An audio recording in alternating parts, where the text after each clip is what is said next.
I'm a man without a budget, and if I had one, I still wouldn't stick to it. Welcome back to the channel, my friend. I'm John, this is Road Reality, and I bought another camera. I have been teasing it on Instagram and in various live streams and other videos, and eagle-eyed viewers saw that box there, which clearly is a Nikon box, so let's introduce the new camera. Yes, it's my Z30 or Z30 if you live in the UK, across the pond, etc. Anywhere they say Z instead of Z, which I think is pretty cool because it kind of clarifies syllables. Anyway, we're not here for a grammar lesson or an English lessons. We're here, English lessons, words. We're here to talk about the Z30. Yes, I bought it. I paid for it out of my own pocket. Thank you very much. And I'm not going to do a review in this video so much as I'm going to explain my actions, because I'm sure there's a lot of amateur photographers out there and amateur videographers that this might help. Now, we're filming on the Sony ZV-1 using an external microphone that we're going to talk about in another video, I think. And I don't know if that's going to be the last time it's up there because I kind of like the framing in the picture. Yeah, that's at 24-70. It's at 24 right now. This has the 16-50 lens on it, but the kit I bought has this 50-250 on it. This is a big mamma jamma. Yeah, this is a big one. And I'm shaking the camera. I'm shaking the camera. Look, whoo, shake. Sorry. It's on a mount thing. Anyway, it's a Z mount lens. Can I get it in focus? There you go. I think that's in focus. I don't know. I haven't used the ZV-1 for talking head video in a while, so pardon me if things are out of focus, but this is the 50-250. It came with the 16-50, so I got the dual lens kit, and I already got a little extra for it. Yep, that, if I can get it in focus, that's the small rig wind muff. Nikon doesn't even make their own wind muff for this thing. They contracted it out to small rig. And by the way, installing that is not the easiest thing, because the hot shoe likes to eat the little furs. So not really keen on that, but there is a lot to like about this, and there's several reasons that I did buy it. So anyway, I hope you enjoy this video. Let's take a look. We're going to dive into the Z30 or Z30. This thing, oh man, here's a picture of when I was in the store looking at it. I sent it to a friend of mine. It fits my hand. That's like the big thing, right? The Sony is very rectangular in its shape, and it doesn't have a large protrusion for a hand grip. Whereas this has a large hand grip. And if you got meaty paws like me, you need something a little bigger. And this fits the bill. It also has a bigger sensor, so it's better at low light photography and videography. Can I just call it video now? Anyway, this is an APS-C sensor. So it's a crop sensor, as they call it, as opposed to that, which has a 1-inch sensor, as opposed to this, which has a 1/1.9 or something. I don't know. Tiny, medium size, large, medium. It's not a full frame camera, but one of the cool things is it doesn't crop in when I shoot the video. Stabilization on max, and away you go, and it doesn't crop in. So like this right here, I have the stabilization turned off because it's solidly mounted to my desk. I know, I moved it earlier. You saw that. We did that on purpose. But it proves my point. That camera crops in, and when you're shooting handheld and you've got their steady shot stabilization on, it sucks like 30% of your data right out. Boom. All of a sudden, John goes from 50% of frame to 75% of frame. And then I still want to stabilize it in DaVinci Resolve. All you see is my eyeballs and my nose. It's not great. I'm exaggerating a little bit. So why would I buy this and not another Sony product or a Canon or what have you? And it really bothers me. I want that to be vertical. See, it's got to be vertical. Look, I have the Sony. I'm comfortable with Sony's firmware and software, whatever. But the E10, the ZV E10, doesn't have any bigger of a grip. I was in the store and I didn't find that it had a good solid grip. And that was like reason number one. The new Z lens mount system is another reason. It's new. It's supposed to be, you know, the bee's knees and all that. I don't know. I like new and shiny. It means the lenses are going to be expensive, but I'm getting ahead of myself. That camera has a built-in Zeiss lens. It's a very good lens, don't get me wrong, but you're limited 24 to 70 millimeters in focal length. 16 to 50, swap it out for the 50 to 250. I've got close-up and telephoto covered. Can I do this a lot more? So this camera will allow me to grow into the photography hobby and the video or videography hobby. And it's got the replaceable lenses, so I can buy different lenses. Sigmas, Viltrox makes a lot of lenses. So there's a lot of lens manufacturers, and there's adapters and this and that, so you can use other stuff with it. And it's a different brand, so I get to learn a whole new system.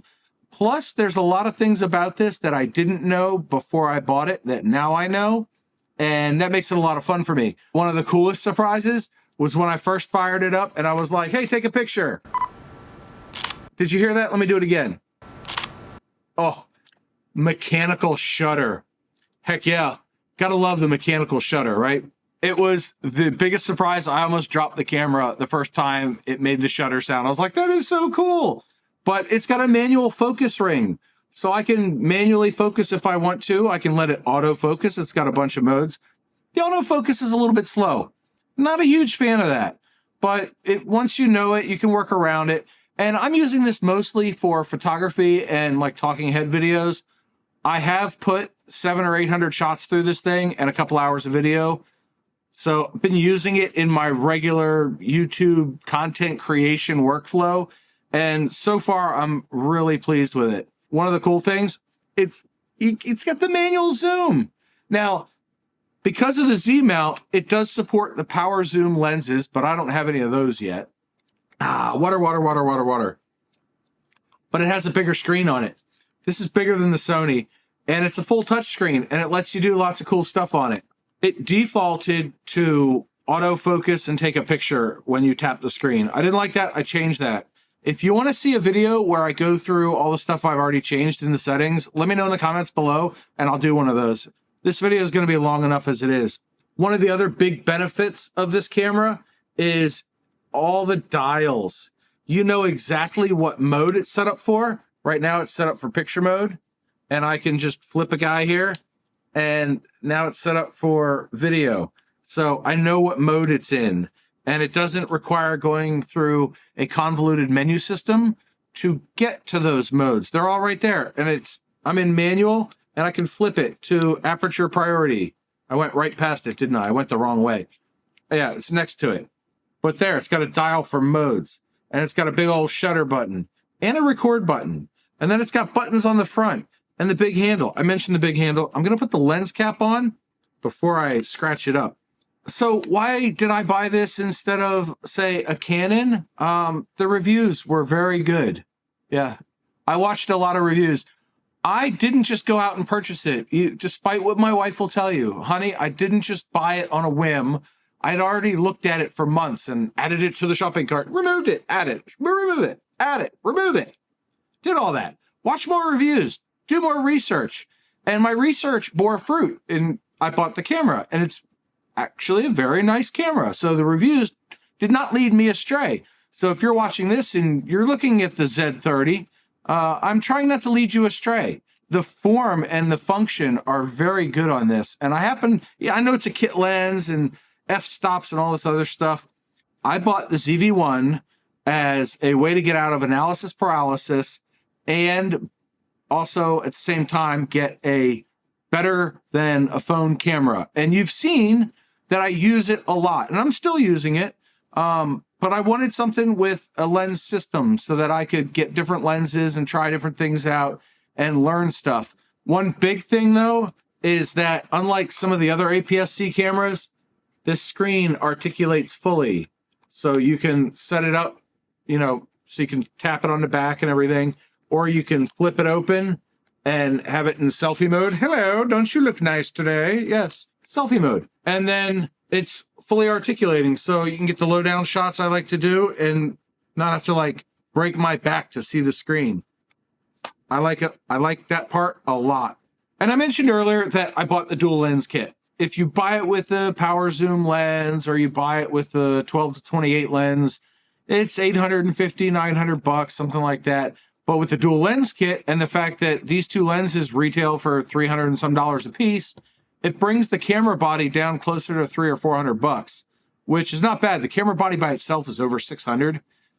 This one, the kit I bought was $950. And here's a funny side bit. I have a 256 gig SD card in it. It's not the micro SD card like you find, and I'm looking off camera, in one of these. It's a full-size SD card like the ZV-1 uses, except the ZV-1 at full tilt with the highest bit rate requires some fancy $100 SD card I'm not buying. So I'm using the one that came with it, that's 64 gig. This thing, in the highest bit rate, which is very comparable to the ZV-1, uses that card, no problem. I've recorded for over half an hour solid with this thing. No issues, no overheating or anything. I did buy it in the middle of winter, so there's that. I've had it for like 2 months now. I'm finally getting around to doing this video. Now, one of the things I did recently learn about the ZV-1 there that you're looking through, I'm looking at, whatever, the audio level, it really can peak and clip pretty easily. So you have to manually set that, right? Well, this bad boy has auto mode for the audio. So there's no clipping. It just goes, oh, we'll do auto gain control and we'll fix that for you. We'll take care of it. I'm like, that's awesome. You know how I found out about that was because when you flip this thing into selfie mode, so when the screen is like so, and you're looking at it, it disables a ton of the display. So you still see what's in frame, but you don't see the overlay of information like on that camera. That camera's telling me that I haven't peaked this entire time. It's doing really well. I manually set it. It's at 17. Anyway, this screen, they turn off all this stuff. So apparently you don't need that information, and it's made for vloggers. Another kind of side note on that is the stability from Sony, the stabilization, the built-in. It's not IBIS, which is in-body image stabilization, I think. It's VR. It's vibration reduction. So that stabe is way better than this stabe. Stabe is an industry term. It's what all the cool kids are saying. That stabilization is better than this stabilization. But this stabilization, when run through Resolve, I still retain more of the picture than I do with that. So is it a better vlogger camera? I don't know. Leave me a comment below. What's more important? The stabilization from the camera or what you can add with your video editing software? Another one is water resistance. While I'm not a huge fan, where are they? Over here. Well, I'm not a huge fan of these flappy deals here. They're not great. They're kind of hard to seat sometimes. It does mean that this camera has some level of water resistance. When my neighbor's house caught on fire, I went out there with my Nikon and took some photos. I was well away from the firefighters and I wasn't getting in their way, but I was able to use my camera and yeah, I got it back and it was kind of coated in water, but it hasn't failed. So yay for me. Now on to software, because most camera companies don't give a rat's ass about software, apparently, at least what the people on Reddit are telling me. So this camera uses SnapBridge. It's Nikon's app to transfer things to your phone, your video, your pictures, getting them all on the phone here from the camera, Bluetooth, Wi-Fi, whatever. It's okay, but it took a little finagling to get it to work right. Whereas Imaging Edge or whatever they call Sony's app, that app is way better than SnapBridge. So there's one in the Sony realm for you. And lastly, I'm a full auto guy. I like to shoot as much auto as I can, let the camera figure it out. On the ZV-1, I've been shooting in aperture priority for a year. I tried manual and I tried S-Log and I was color grading, but most of the time, I just can't be bothered. I want a good shot out of the camera, first try, boom, let's go. This camera, it does a great job. I've been very happy with the aperture priority mode on it, and even full auto mode, I think it does a better job. And the noise reduction is really good. I took some pictures of my Christmas tree at Christmas time and just absolutely love some of the stuff that came out of this camera. It's really been quite nice. Now, I still have a lot to figure out about it, so if you have any questions about it, let me know. I'll dig into it. I'll try to answer those. And I think I've rambled on long enough about the new Z30. So if you guessed Z30, leave a comment below. Let me know if you'd guessed it based on my cryptic Instagram posts and my minor mentionings in videos and live streams. A lot of people just guessed I got a new phone. They were like, oh, Apple iPhone 15. I'm not an Apple guy. I'm an Android guy, all right? I'm not a robot, but I'm an Android guy. So anyway, I'm going to go continue playing around with the Z30. Like I said, if you have any questions, let me know in the comments section. I'm happy to answer them. I think it's a lot of fun to dig in and really get to know new toys like this. So I'm going to have fun with this in 2024 and hopefully beyond, because if I buy another camera like this, my wife is probably going to make me live out here permanently. Anyway, YouTube's picked a video out for you to watch next, and I implore you to do that. Implore, employ. In the meantime, the two mantras: 1, you have a 100% track record of making it through a bad day, and 2, do something nice for yourself every day. Maybe it's going out and buying yourself a new camera. Bye.